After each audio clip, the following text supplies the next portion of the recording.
Baik, assalamualaikum warahmatullahi wabarakatuh. Waalaikumsalam.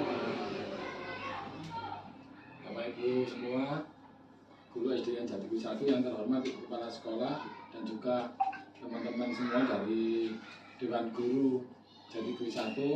Pertama-tama marilah kita panjatkan segala bersyukur kehadirat Allah Subhanahu wa taala yang mana pada siang hari ini masih bisa bertatap muka dalam rangka aksi nyata dari kami, saya Agung Caksono, dalam keadaan sehat walafiat.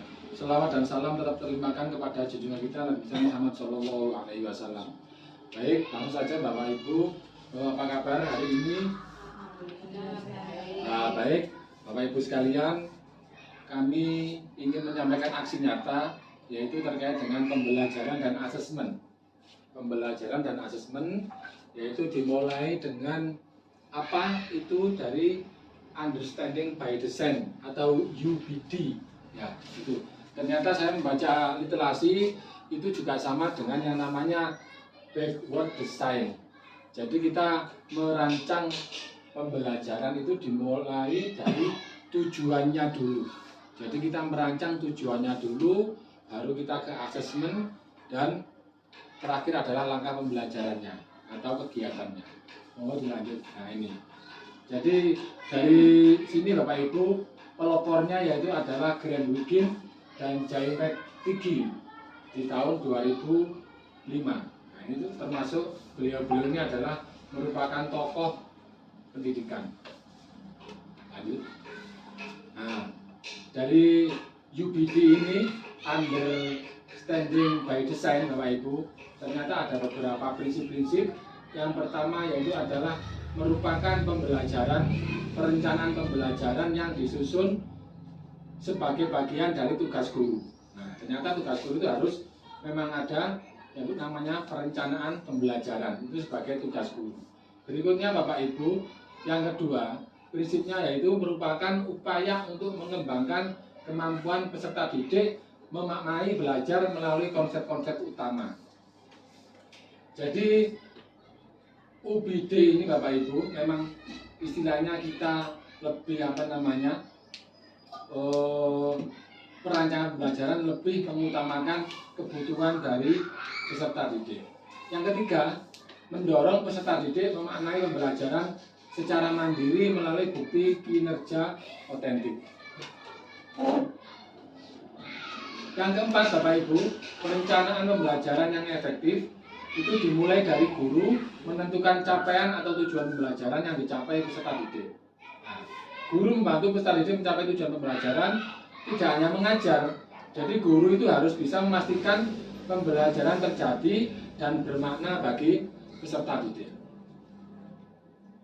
Refleksi berkala terhadap bagaimana pembelajaran dilakukan merupakan upaya untuk meningkatkan kualitas dan pembelajaran yang efektif bagi peserta didik. Yang terakhir Bapak Ibu, UBD ini merefleksikan peningkatan yang berkelanjutan untuk mewujudkan pembelajaran yang efektif bagi peserta didik. Lanjut. Nah, di akhir, understanding by design ini merupakan pendekatan dalam merencanakan pembelajaran yang menekankan pada pemahaman mendalam peserta didik terhadap materi pelajaran yang diajarkan. Jadi itu. Jadi lebih menekankan pada pemahaman dari peserta didik. Kalau peserta didik belum paham, baru diulang-ulang kembali. Lanjut. Nah, dari tadi prinsip dari UBD, sekarang ada 3 langkah yang bisa diilustrasikan menurut Grant Wiggin dan Jay McTighe, yaitu menentukan tujuan.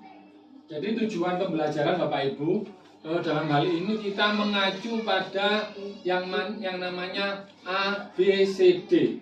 Kalau Bapak Ibu ingat, jadi tujuan pembelajaran harus memuat ABCD. Apa itu Bapak Ibu ABCD? A adalah audien. Audien berarti peserta didik. B adalah behavior atau lingkungan. Nah, jadi tujuan pembelajaran itu harus memuat peserta didik, harus ada, lingkungannya juga ada atau kondisinya. ABC, C ini adalah apa kemarin ya? A, B, C, D ya. D ini adalah degree. C ini apa yang namanya? Ada yang tahu Bapak Ibu? Belum tahu ya? Jadi A, B, C, D ini adalah yang kita ilustrasikan untuk menentukan tujuan pembelajaran. A, B, C, D. Harus diingat itu Bapak Ibu. Nah, sudah ya. Terus lagi Bapak Ibu, berikutnya langkah yang kedua yaitu menentukan asesmen. Asesmen ini banyak sekali. Ada yang namanya asesmen formatif, ada yang namanya asesmen sumatif. Asesmen itu dibagi menjadi 3, yaitu asesmen as for learning, ada asesmen for learning, ada asesmen as learning, dan juga ada asesmen of learning.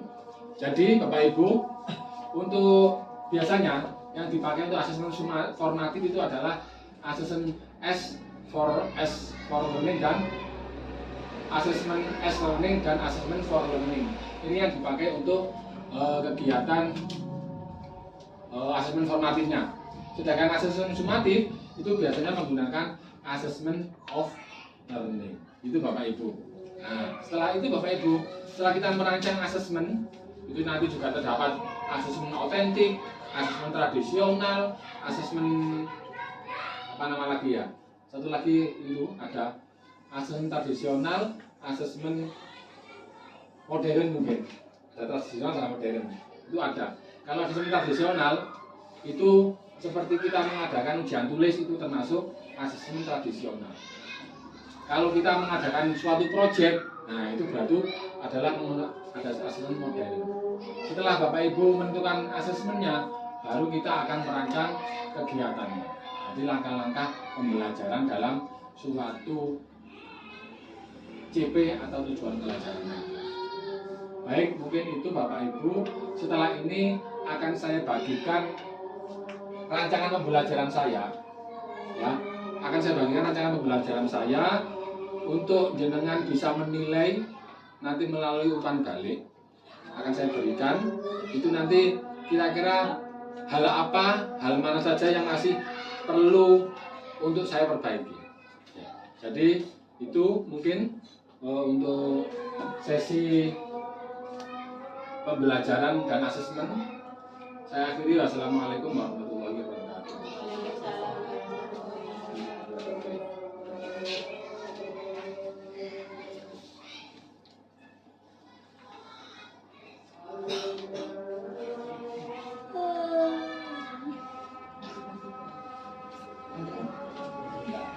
Nanti bisa diisikan Bapak Ibu terkait dengan rancangan pembelajaran yang akan saya berikan dan jenengan. Baik, saya lanjutkan Bapak Ibu di sesi berikutnya, yaitu terkait dengan pembelajaran berdiferensiasi. Jadi dalam hal ini Bapak Ibu, ternyata pembelajaran diferensiasi itu bahkan di sini sudah ada apa namanya yang sudah paham betul terkait dengan pembelajaran berdiferensiasi, yaitu Bu Aida yang dulunya sudah pernah mengemban menjadi GP sehingga lebih paham mungkin tentang pembelajaran berdiferensiasi. Nah, tapi di sini saya akan mencoba untuk mengulas kembali terkait dengan pembelajaran diferensiasi. Apa sih itu pembelajaran diferensiasi? Menurut modul guru penggerak, pembelajaran diferensiasi itu adalah serangkaian keputusan masuk akal atau bahasa Inggrisnya common sense yang dibuat oleh guru yang berorientasi kepada kebutuhan murid. Jadi sekarang lagi dalam Merdeka Belajar itu Bapak Ibu, lagi-lagi kita akan menemukan kata-kata kebutuhan murid dan seperti itu. Karena apa?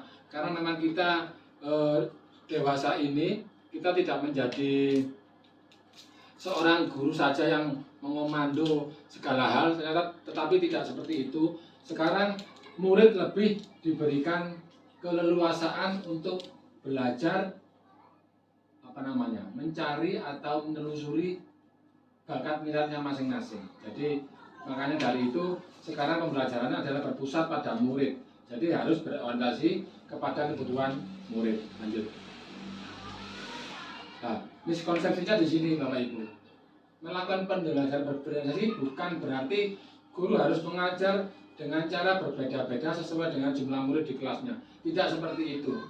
Kalau misalkan ada 30 siswa dalam satu kelas berbeda-beda, tidak mungkin kita akan mengajar 30 hal yang berbeda, tidak. Ya, jadi miskonsepsinya di sana bahwasanya tetap dalam satu tujuan pembelajaran nanti akan mencapai tujuan pembelajaran yang sama. Itu. Yang kedua, guru harus memperbanyak soal bagi murid yang lebih cepat mengerjakan dibandingkan yang lainnya. Jadi mungkin ada hal tantangan istilahnya, kalau anak itu sudah bisa melakukan, diberikan soal tambahan atau tantangan baru bagi mereka yang bisa. Sedangkan bagi mereka yang kurang bisa, Bapak Ibu, itu bisa dilakukan pengulangan kembali, diulang-ulang kembali sampai dia akhirnya mencapai tujuan pembelajarannya. Seperti itu. Berikutnya lagi, bukan pembelajaran yang harus disendirikan antara yang pintar dan yang kurang. Antara yang pintar dan kurang pintar tidak boleh disendirikan dan memberikan tugas yang berbeda-beda pada setiap anak. Ya. Jadi kita adalah heterogen, Bapak Ibu, tidak homogen. Jadi harus semuanya bisa kita rangkul bersama untuk mencapai tujuan pembelajaran. Jadi tidak boleh kita ayo yang pintar disendirikan dengan yang kurang pintar, tidak. Jadi kalau bisa malah yang pintar ini akan membantu yang kurang pintar, seperti itu. Nah, kalau tugas yang berbeda-beda pada setiap anak mungkin bisa dibedakan. Karena apa? Karena tujuannya sama, cuman capaiannya ini yang capaiannya sama, cuma tujuannya dari masing-masing anak akan berbeda. Seperti itu.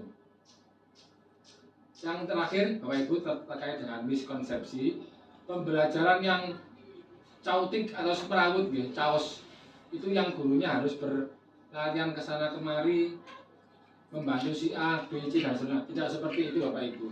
Jadi kalau sudah semacam itu bukan termasuk pembelajaran yang diferensiasi. Ya, lanjut. Nah, ini Tomlinson 2001 mengatakan dalam bukunya, ya, bahwa kita itu dapat mengkategorikan kebutuhan belajar murid. Yang pertama adalah kesiapan belajar murid. Murid ini sudah bersiap apa tidak? Nah, kesiapan belajar murid bisa kita lihat waktu kita dalam mengawali suatu pembelajaran itu menggunakan, misalkan contohnya asesmen diagnostik. Nah, itu bisa. Jadi asesmen awal untuk mengetahui kesiapan belajar murid. Bisa juga dengan bagaimana cara menyiapkan belajar murid itu dengan memberikan mereka fokus dulu untuk siap dalam belajar. Terus berikutnya adalah minat murid dan juga profil belajar murid. Mungkin latar belakang dari murid tersebut, bagaimana kehidupannya di luar sekolah, di lingkungannya, bangun jam berapa, tidurnya jam berapa, bergaul dengan siapa saja dan sebagainya. Mungkin itu dari profil belajar murid. Lanjut. Nah, di sini Bapak Ibu ada strategi dari diferensiasi, yaitu ada 3. Yang pertama adalah diferensiasi konten. Jadi menyediakan bahan ajar yang beraneka macam, mulai bacaan, poster, video pembelajaran yang bisa diakses murid untuk membuat bahan presentasi. Kadang anak-anak itu tidak suka melihat video, tapi dia akan senang membaca. Ada juga anak yang tidak suka membaca, tapi dia senangannya gambar saja. Jadi dia akan pas ke kalau kontennya itu adalah poster. Ternyata ada juga yang males moco, gak iso gambar, senengannya nonton video. Itu juga bisa dibacakan untuk dalam hal diferensiasi kontennya. Dalam hal diferensiasi proses, Bapak Ibu, mengembangkan kegiatan bervariasi seperti diskusi, nah, ini atau walking galeri, dan tidak lanjut asesmen dengan media monopoli cerdas dan sebagainya. Ini prosesnya. Jadi proses dalam pembelajaran itu ada bermacam-macam variasi yang bisa mengembangkan kegiatan dalam diferensiasi proses.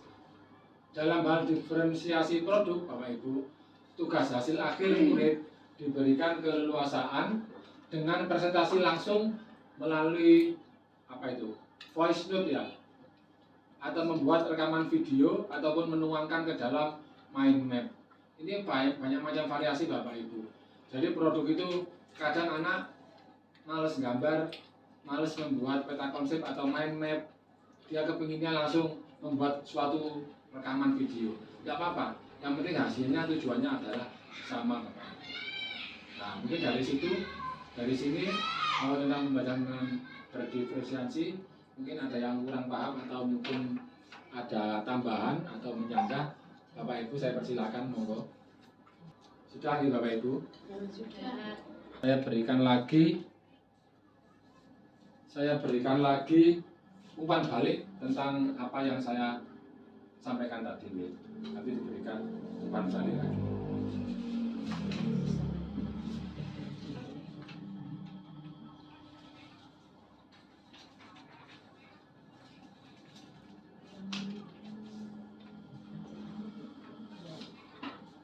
Ya sekian dari saya, ada kurang lebihnya mohon maaf. Terima kasih atas perhatian dari Bapak Ibu semuanya. Saya akhiri, wassalamualaikum warahmatullahi wabarakatuh. Waalaikumsalam.